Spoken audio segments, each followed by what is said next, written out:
So, a new dev update just dropped. It is called Ability Smurfing Replays and More. And, well, we're just skipping the first little bit here where they're just talking about, ability overload, clarity, Teo nerfs. You all know about this kind of stuff.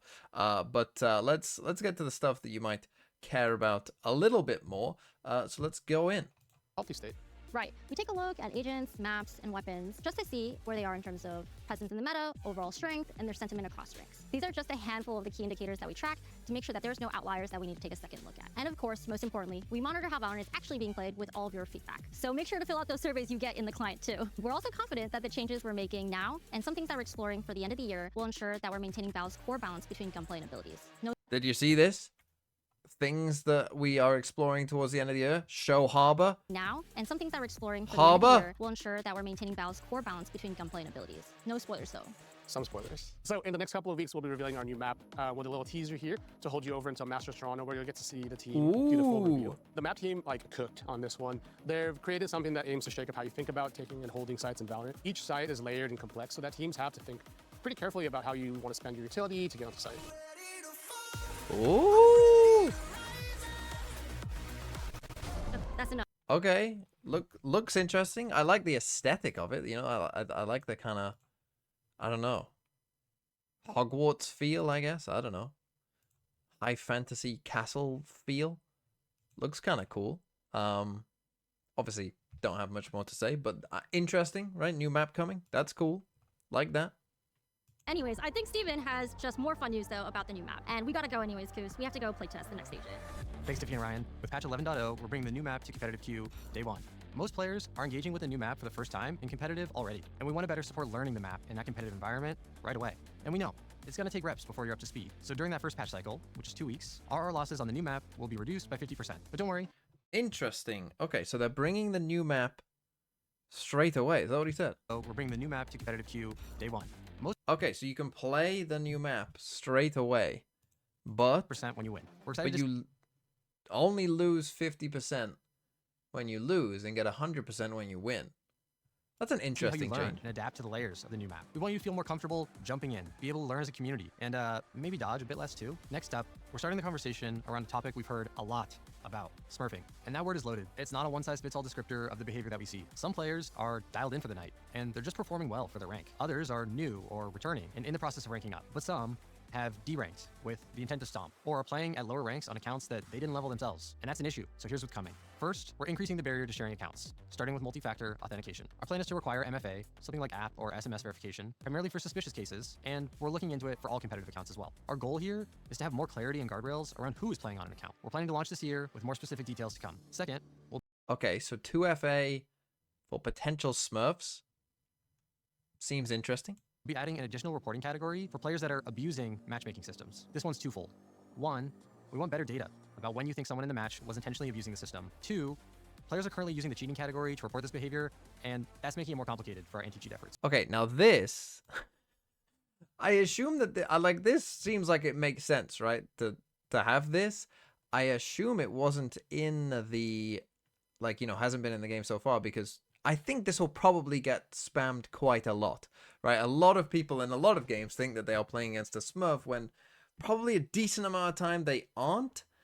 Sometimes they are, but a decent amount of times they probably aren't. I guess that they didn't have this in there because I would think it's gonna get spammed a lot. We've got one more update as we lead into Masters Toronto. Pick'ems are returning. We love the reception and the conversation around Pick'ems at Champions. Okay, Pick'ems back in the client. That's good. Like that. Seoul. We'll be bringing it to all Masters and Champions events from here out.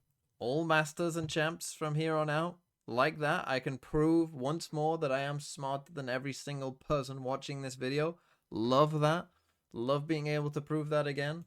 For a different peek into our perspective on what's next for esports, I'll hand it over to Leo. Thanks, Steven. Hey, folks. Leo here on behalf of the VCT team. When we originally designed our sport, with all of its pieces, challengers, game changes, international leagues, global events, we made a number of choices focused on delivering highly impactful moments, stability for top teams and players, and a viable path to pro. These choices have paid off, and in the past few years have helped Valorant grow into one of the largest esports on the planet. Now, we want to build on that success, evolve what's working, adjust what's not, and set the stage for the next era of the VCT. The first cycle of team partnerships concludes at the end of next year, year, giving us a unique opportunity to make larger changes at the start of 2027. As always, we want to build the sport together with you. So I want to share what we're thinking as planning kicks off. There are 3 things we're aiming to accomplish. The first goal is more openness. While partnership will remain a key component of our design, we want the VCT to be a bit more open, better bridging the gap between Tier 1 and Tier 2, between professional and community tournaments, and giving more teams the opportunity to compete at bigger stages. The second goal... Okay, let's go one by one. Openness. They talked about this before. They haven't been super specific. My personal thought, okay, my personal thought, the thing that I think is most likely is that there will be 8 partnership teams and there will be like 4 Ascension teams each year. And those Ascension teams, like they can this year, will still be able to play for their slot in the future, but they won't be guaranteed it. Some Tier 2 orgs, that would probably be enough to convince them, right? If they just need to finish in the top 3 or so in Tier 2, I think that, you know, if you're a decently sized Tier 2 org, you probably will think we can do that. I think that if they did do that, that would be a good change. But openness in any form that it comes, I think right now would be welcome. Is more flexibility. We want to design a system that gives us a wider variety of competitions, formats, and event locations around the globe. And our third goal is to create more ecosystem. Okay, more flexibility is interesting. Now we already know, you know, EWC is gonna happen, you know, shortly after Masters Toronto. I don't know what else it would be other than allowing third-party tournaments. I mean, he talked there about different formats. I don't necessarily know what exactly that would be, other than, you know, allow, like, kind of having more kind of standard third-party tournaments kind of littered throughout the year, but we'll see.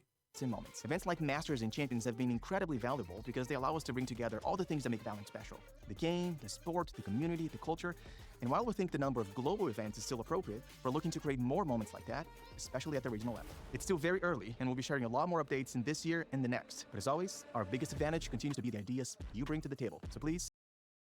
Okay, that's I kind of hoped for a little more there, you know, a bit more concrete from Leo, to be honest. I guess we'll have to kind of wait and see on some of these things. I think again, he wants, so they want to keep the amount of masters. He basically said that, right? So it was keeping 3 global internationals, but he wants to bring that kind of atmosphere more to regional events. I don't know if like little fair events, like around, you know, maybe like a VCT like a regional final type stuff becomes, you know, maybe a bigger show. I don't know exactly what that means, but interesting. But let's move on.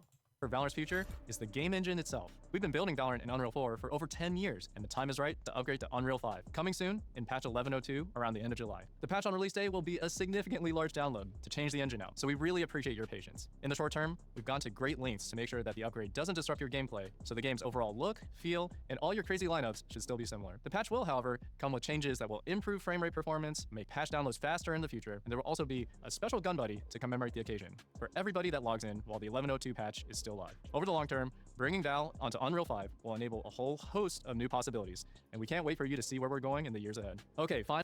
Okay, we're getting a new engine. It's going to be a significant update. Hopefully it doesn't ruin the game. Finally, let's talk about replays. Replays have been a long time coming, and we are happy to confirm that they'll be going live on PC with patch 11.06 in September, and coming to console a bit later this year. The launch version will enable you to analyze your recently played games on the live patch, starting with your competitive games, and we'll be looking into other modes over time. You'll be able to click through each player's perspective, you'll have a free moving observer cam, and you'll have some other playback control tools as well. We really couldn't be more excited to get replays out to you all, and we're really looking forward to all the clips, edits, and analyses that you create with it. We'll be sharing more info as we get closer to release.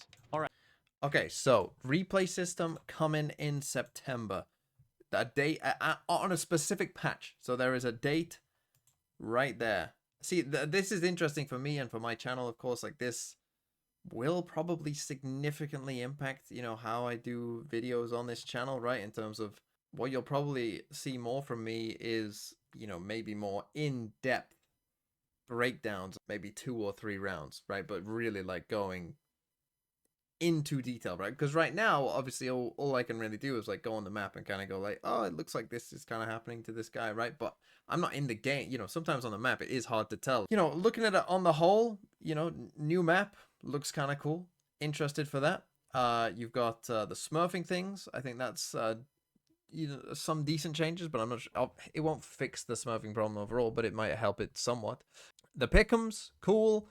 Esports, I think 2027, you know, there will be some significant changes coming, and we'll just have to see what that is.